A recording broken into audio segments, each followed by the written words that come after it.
કાર્યક્રમ દરમિયાન માહ્યાવંશી વિકાસ મંચના સ્થાપક મનહરભાઈ પટેલે જણાવ્યું કે વર્ષ 2009માં શરૂ થયેલી યાત્રાના અનુસંધાને આજે ફરી એકવાર સમાજને સંગઠિત કરવાના આશયથી આ મહાકુંભનું આયોજન કરવામાં આવ્યું છે।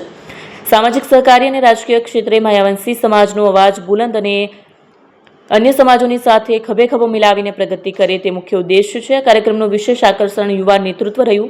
એડવોકેટ વિજયભાઈ પરમાર અને તેમના પરિવારે આ સમગ્ર કાર્યક્રમને સ્પોન્સર કર્યો, જે સમાજના યુવાનોમાં નવી ચેતના જગાડવા માટે મહત્વનું પગલું ગણાય છે। આ મહાકુંભમાં માત્ર ગુજરાત જ નહીં પરંતુ મુંબઈ, મહારાષ્ટ્ર અને સંઘ પ્રદેશોમાંથી પણ મોટી સંખ્યામાં માહ્યાવંશી ભાઈઓ બહેનો હાજર રહ્યા। આયોજક સમિતિએ ભરૂચથી લઈને અમદાવાદ સુધી પત્રિકા વિતરણ કરી સમાજને જાગૃત કરવાનું ભગીરથ કાર્ય પણ કર્યું, જેના ફળ સ્વરૂપે વિશાળ જનમેદની ઉમટી પડી હતી। હું મનહર પટેલ, સંસ્થાપક માહ્યાવંશી વિકાસ મંચ।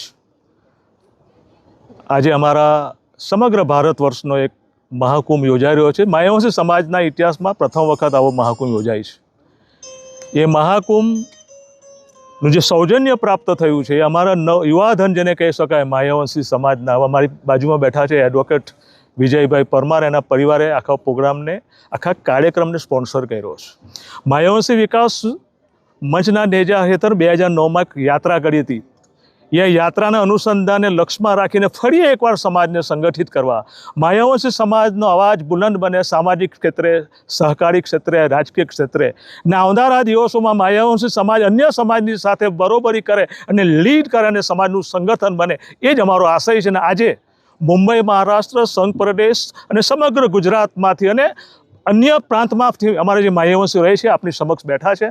હું તમામનો આપણા થકી મારી માહ્યાવંશી સમાજને, અન્ય સમાજને પણ કહેવા માગું છું, માહ્યાવંશી સમાજ આજે શિક્ષિત બન્યો, સંગઠિત બન્યો અને સમાજને, બીજી સમાજને પણ પ્રેરણા આપે છે।